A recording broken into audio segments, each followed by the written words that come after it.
Good morning, guys. Up bright and early. Yeah, I'm going to need both headsets today. I'm going to bring both machines. We're going out to Powassan, 45 minutes from here, to collect my buddy Doug, and then we're going to go detecting somewhere. I've got about 4 places in mind. I also threw the other phone and speaker in the bag in case we want to do paranormal, because Doug is a huge historian. He keeps track of all the old families out there. He knows all the old ghost stories, everything that's gone on. And with him, we'll probably get a story somewhere along the way. And I thought, you know what? We may end up turning this video into another paranormal detecting video with Doug. There's a good chance of that. Let's go get him and see what today's adventure is. Wake up, today's gonna be a good day. Wake up, today's gonna be a good day. Wake up, today's gonna be a good day.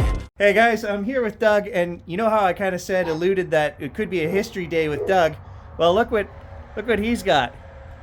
19, you built this 20... Well, it was a kind of a 1926 we were building, but anyway, long story, it got sold away, and a couple months back I had a random phone call out of the blue. No, the story's even better than that, guys. He was in the shed, and he found the spark plugs for this. He built this. So he was aiming for 26. But he said whatever parts he could get, that's how he built it. And it was right back in high school that Doug built this. Yeah. Sold it off, found some spark plugs in his shop while he was puttering around, and the next day out of the blue, the guy calls him and says, I'm getting rid of the Model T, do you want to buy it back? Yeah. That's freaking cool. Yeah. I'll flip you around and give you guys a better look. So this is it. This is freaking cool. All from scrounged parts. He rebuilt the motor in high school. You're aiming for a truck, eh? Yeah, I'd like to do a pickup again. But it's all what parts you can find. I mean, they're getting scarce. A lot of stuff is out of stone piles and barns and whatever, and usually make a deal with somebody and just keep gathering parts. And I mentioned to him that Stan and I had found bits and pieces of a Model T probably about 5 miles from here. And I know there was window handles, and Doug says there could be more than that. And he's right, because there was a big pile of this, that, and the other. We'll have to go on an adventure just to see. There might be some little piece that he could put on here. How cool would that be? We're going to have a quick tour of the Reunited sawmill and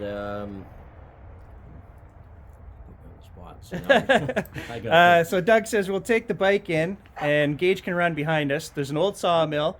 There's a farmhouse that you want to check out. And you said there's a ring, a lost ring? There's a ring, but that's a needle in a pile of needles. Like, I know the rough area, but... Something to look for, you never know. That's right. This is Doug's new toy. 53, I think he said. Mint, friggin' awesome shape. I told him, Doug, you own the coolest stuff. He's like, yeah. I'm like, no, you do. We're gonna take the bike in, and apparently we can get there right from the yard here. So we're gonna let Gage out and see. There's some chickens and stuff running around. I'm like, oh, you better be good. All right, we're loaded. I'll carry this one. Gage can run behind. Doug says there's some bottle dumps back there we might stop and check out too.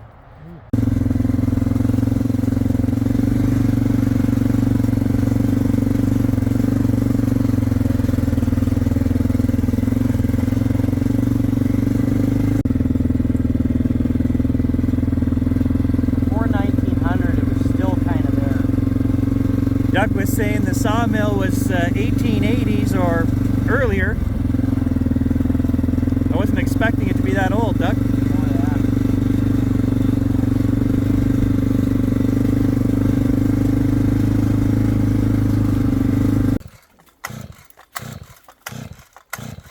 yeah. Always something down on the trails back here.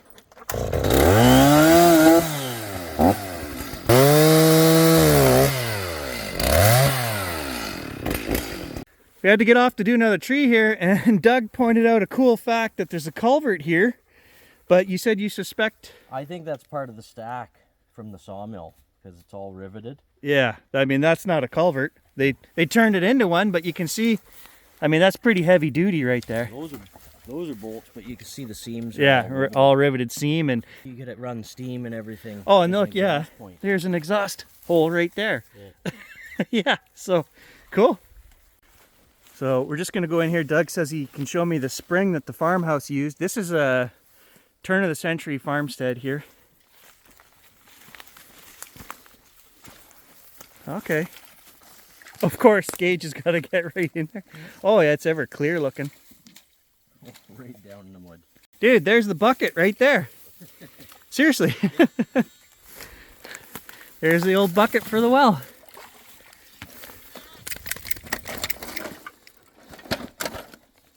Doug's wearing his steel toes. He wondered why the machine was going off. Best plans, eh? Oh yeah. Okay, so here is one garbage slash bottle dump. All kinds of stuff, pails and bottles and glass in there.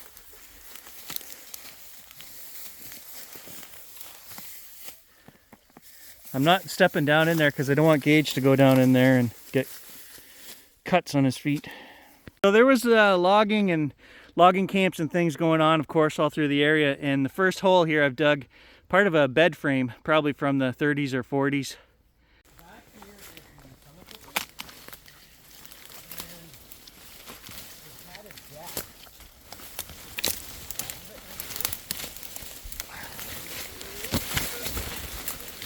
Farmhouse was in here somewhere. Wow, it's overgrown.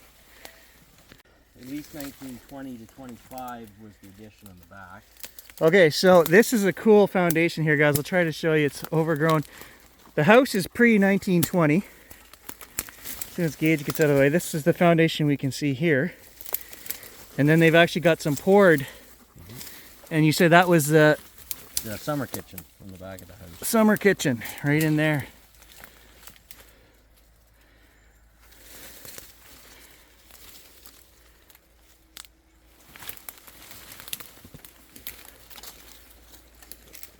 Yeah, that's bloody cool. And you've never swung a detector here? No, never have.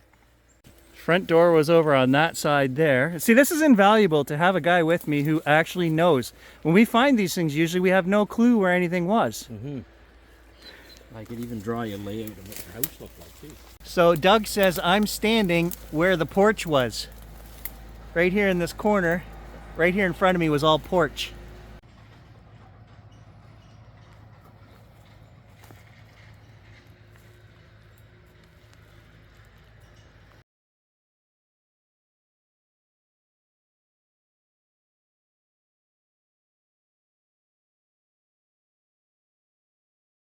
Whew, unfortunately, guys, it is so thick in here. You really can't swing a detector. I'm right beside the foundation. I get down inside the foundation and just give it a quick sweep, but usually the foundations get filled up with all of the garbage, right? Including if there was a tin roof put on here at some point. That'll be in there. We'll find that out pretty quick, but I'm gonna get in there and take a look. So this poured foundation, very typical of the 1920s. You can see they poured it in layers, right? They would pour the first 6 inches, then they came back, did a second run. This one here is about 8 inches deep. Nothing's uniform. It's just however much work the guy wanted to do that particular day. And then this is the main house foundation here, which is just stone.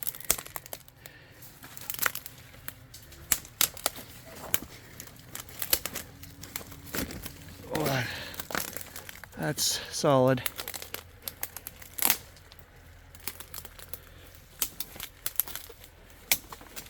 There's some sheet metal right there.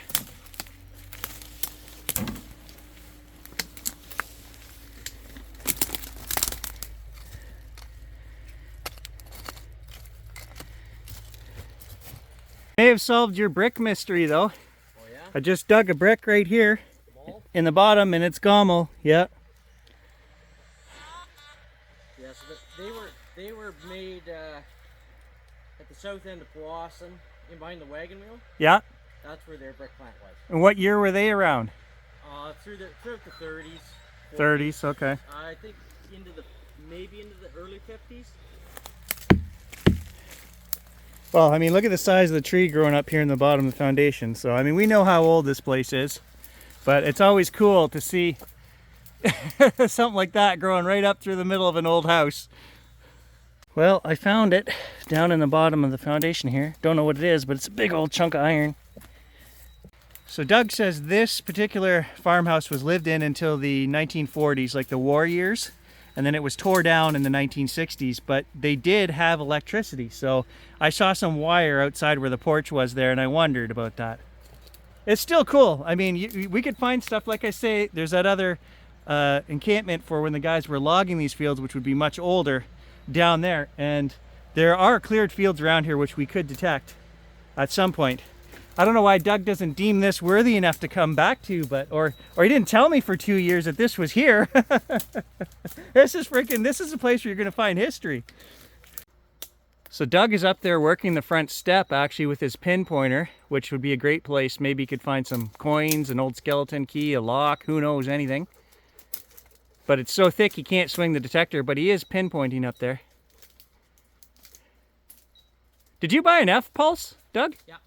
Ah, nice. I'm still using mine. Mine's 4 years old now. It works really well, actually. Yeah, I love mine. Takes a lot of guesswork out, right? Yep. Hey, look at that, an old spoon. Under the front step. Lightning rod or a radio, like a grounding anchor. Yeah. It's got a copper line. Well, you guys can see what I'm digging out here. It's just bricks, glass, and nails. Lots of nails. Just off the back of the foundation here, and I've got a screaming 45. Well, I got it. Lid to an old mason jar. You know, that's as exciting as it is to find these places. 99% of the stuff you find is going to be utilitarian tools, you know, lids, nails, pretty boring, mundane stuff. Unless that was the lid to a jar of coins, I'm still getting a signal. I'm going back in. I never learn. It's the other half to that lid, no doubt. Sadly, just more lid. What do you got? Junk. Junk. Big junk of iron. Doug's gonna go grab the big shovel off the bike. Super packed in here. I had a really high signal, 60. So we're just wondering what this is. It might just be an old plate or a bowl of some kind. All right, Doug's gonna get her now. I was gonna leave it, but Doug said, well, we'll always wonder, so. All right, I finally got it. That was some work. What is it?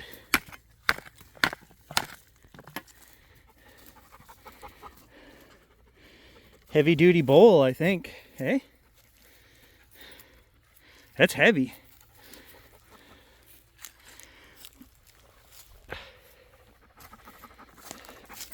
And crushed considerably.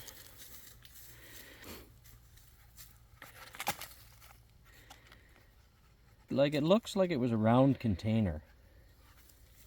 Possibly. Where's all the coins? That's what I want to know. Okay, so we're going to move on. Doug's going to show us where the old milk house was.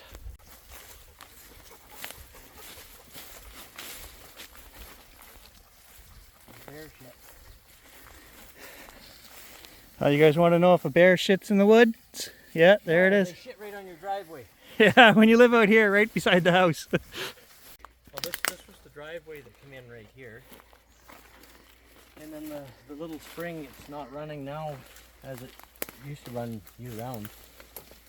Just that it's gotten grown in and not maintained. There's a cement dam up there. And the bottle house is over here. And, Okay, yeah, foundation here too.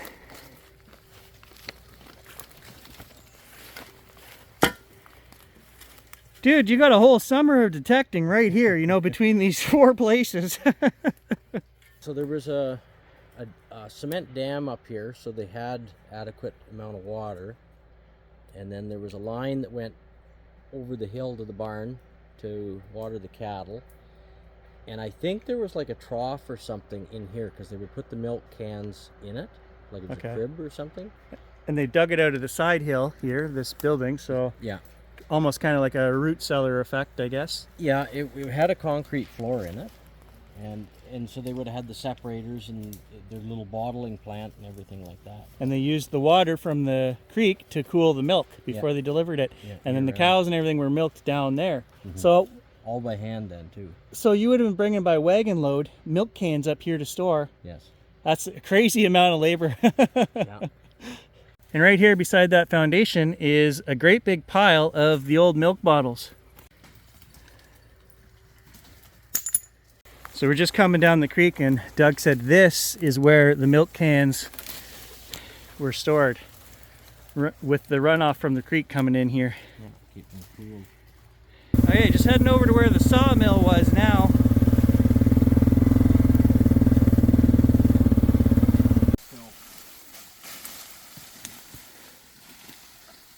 If we can.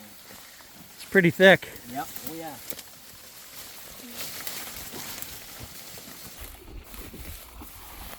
See the... I see a mooring pile there or something. No, that's the base. But there's big square Oh, beams okay. that sit. Right there, yeah. You can see some of it. Oh yeah, there's some posts right there. Yeah. And then over there should be Would they have had a water wheel here? No, they're steam powered, so they drew water. Okay. Yeah, there's still some beams down in here along the shore you can see under the water. Gage has got it all stirred up. Really recorded a lot of this, but it was Ternouth's had this mill. And Doug was saying that he found a map down south years ago, and this sawmill was on that map, eh? yes, and it was before everything was surveyed, basically up here. So I just forget the year of it though. Yeah, there's a lot of these undocumented sites. Yeah, you don't have any photos, eh? of this? No, I've never found a photo of this place. So the neighbor has cut one tractor width around the outside. We're going to swing that just to see if we can find any old sawmill memorabilia, but the rest of it is pretty unswingable right now. Well, I was hoping for an axe head, but that is not heavy duty, whatever it was. Well, we were getting a coin signal down there. We had to dig around quite a bit, and it turns out to be part of a copper rivet. All right, guys, it is midday and it's freaking hot. So Doug is super interested in that Model T that Stan and I found. It's not far from here. He knows the guy who owns the property as well. I have permission to go there. So we're going to take a run and I'm going to show Doug where that is. And he's going to look through, not a whole lot of remains there, Doug, but he really wants to see it. So, and it's so hot for digging right now. I think that's what we're going to do, guys. We're going to go for a run and I'll show Doug the old Model T that's in the bush at the, what did I call it? Largy Fields. That's the videos that we did because we found so many large scents there. It was an old logging camp, and the guy who owned the property actually had a cement foundation from the 20s or 30s. All the videos are up on the channel, guys. That's where we're going to go for a quick run, and Doug will take a look, see if he can find anything for his Model T.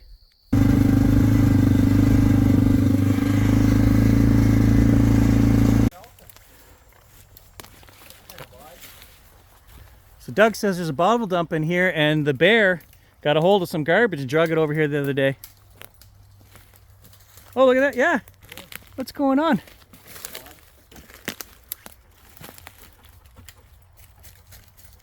Little falcon. These lids are actually so important because you ever do soldering? Like doing ductwork and things, you know, with the old soldering irons, the big copper iron, is you cut these lids into pieces and you put it in muriatic acid. Yep. And then you can dip your soldering irons in that solution and it re-tins them. Oh, okay. Yeah. So this is the farm that Doug owns, and this is all 1940s dump on top. There could be older stuff underneath, Doug. He said there's lots of perfume bottles and stuff in here.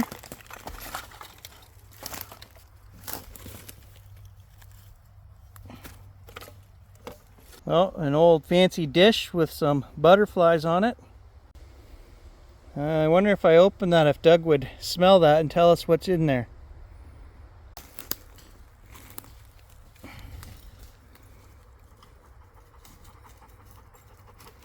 So there's Javax here too, but that's not Javax. Hey, there's a Kraft cheese. You know that? Yes, Doug said you always find shoes, and he's right. There's... And the soles are just like the day they came out. They are, actually. Look at that. 1940s, still intact. It might be your size, Doug. It's got an earthy smell to it. We found one that was capped there. We weren't sure what was in it. But apparently the guy that owned the farm back in the day was a God-fearing man and not a drinker, so... Yeah. There's the old salt shaker. Glasgow's Jams. Some wire here, and I see some glass under it. Oh, there's a little brown one too.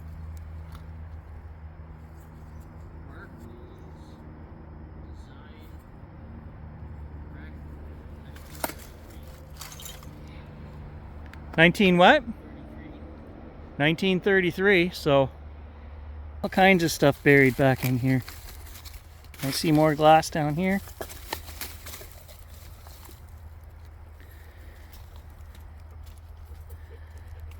Listerine. On the bottom of the Listerine it says Lambert's Pharmaceutical Company, Canada Limited. That one's in great shape, Doug. You might want to keep that one. Listerine? No, she was earthy. You opened it? You smelt it? Didn't smell like Listerine? No, it just smells like dirt. So Doug said the farm was built in 1929, and look at this piece I just found. Look at the color on this. It's still beautiful. Been laying out here in the woods for 100 years. Here's an old Pepsi can. Pepsi Cola. There was a fancy old glass. So this is some kind of skin cream. I'm pretty sure we've seen this before on the channel with the orange tin. Directions: add freely over infected parts. Eczema, skin ailments. Feels empty to me, but Doug said he has a coin purse. It is a coin purse. Dude, you want to open it? You can open it. A jackknife? I can only film with one hand. Well, here, Maybe there's a coin. Bike and I'll pop it. That's cool. Look at that. It's like silver plated.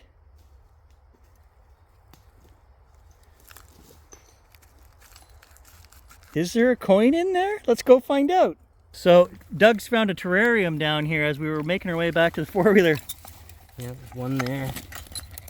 One here with the moss and stuff, but I find it fascinating.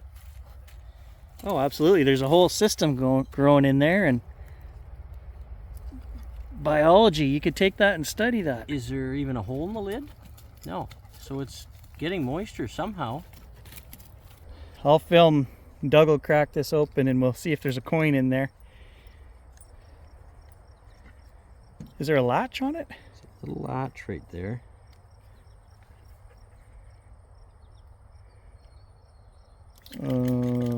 Okay, but it was some kind of... It's odd for a purse to have a... But there was no mirror in there or anything, so unless they broke the mirror, I don't know. Yeah, that could have been a mirror at one time. Oh, right there. There's the mirror. Right there. It was a face powder thing, Doug. Oh, there you go. Okay, mystery solved. I'm gonna You can research that one. I'm gonna keep that in the pouch here. We'll throw that in the hoard if nothing else. That's cool.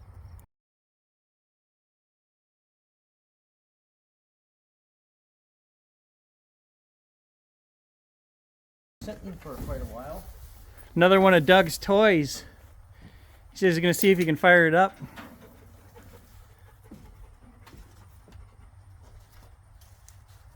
What year is that, Doug? 1930, 33 or 34.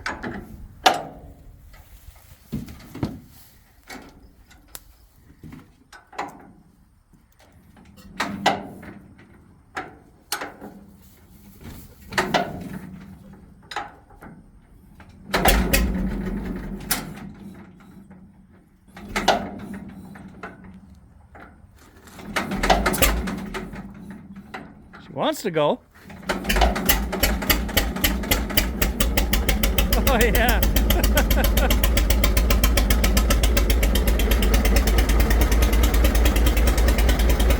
That's cool, man.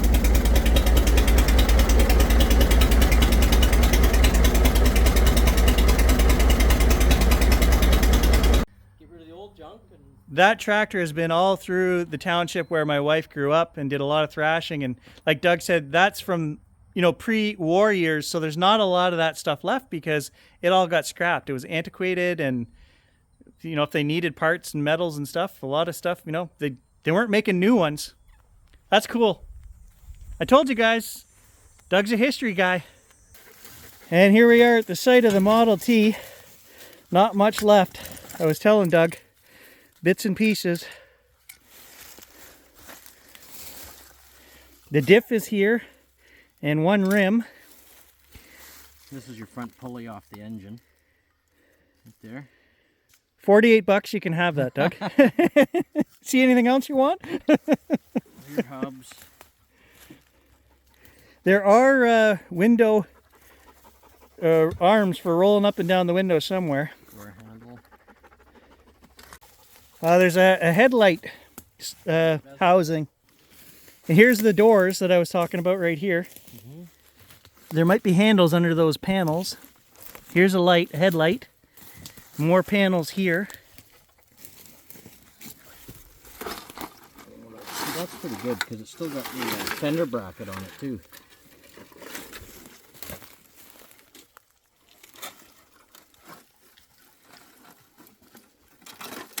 Make me an offer. I told you it was in pretty rough shape. Yeah, but that's the thing. Like when you're building this type of stuff, it's stuff just like this that you got to drag out of the bush and sandblast and fix. Yep. You know, it's not like we're in Arizona where you can find something in the desert that's Still mint, eh? 1898 and looks new. Yep. A firewall in your steering column. Oh, okay. In the dash.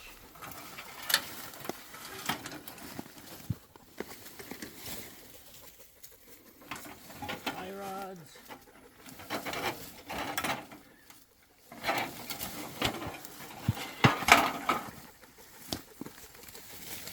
And I can tell you when the car got left here was there was a license plate from 1934, I believe. So 16 to 34 they had it on the road or in the bush.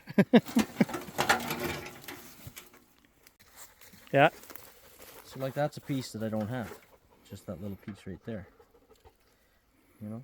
The only problem is you got to lug out the 150 pounds to get that little piece off. That's true.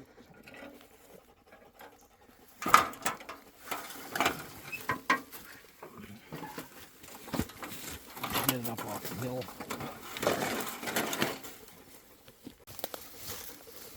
Part of the windshield. I want him to find the handles for the windows. I told him that's he's got to take that. That's for your spare tire that went on the back. You got one of those? No, but it'd be a truck, so the trucks didn't have Oh, a spare okay. tire holder. I was going to say you do now, but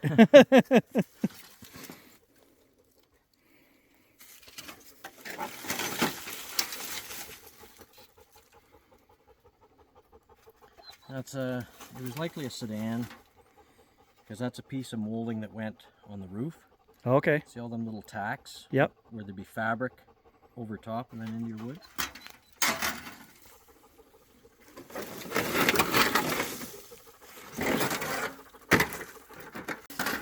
Front end of the fender.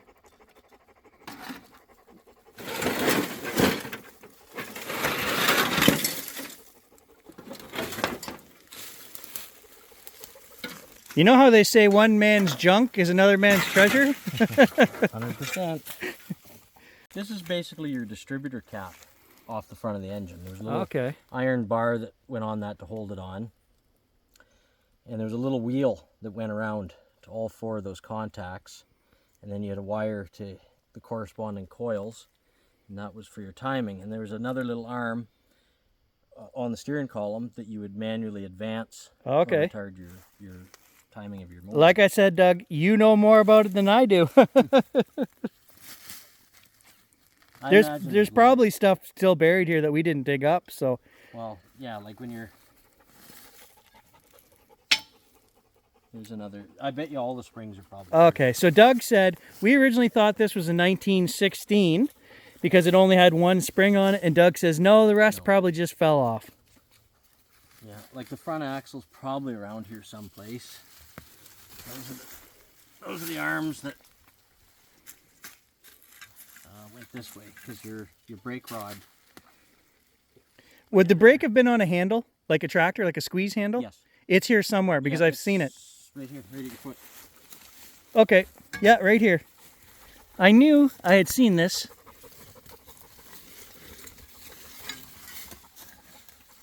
There it is right there. Yeah. You got one of those, Doug? Yeah, yeah. Oh, okay. I was going to sell that to you cheap, but... All right, guys, we're just heading back to the truck now. Doug did score a piece that he doesn't have. There's another one still on a bigger chunk that he'll come back at a later date and get. So a good day all in all, lots of adventure. Yeah, I would say. We'll definitely be going back in there. Doug wants to see the foundation at some point. Maybe in the spring we can see better. He wants to check around and see if there is a possibility that the engine could be there somewhere, or the front axle, all that stuff. I'm not sure, but it's another adventure. So stay tuned, guys, and we'll catch you in the next one. All right, and as you guys know, I like to keep something from every adventure. So there's the badge we found in yesterday's outing and the makeup case from today's outing. So we'll put those in the hoard. It's almost fall.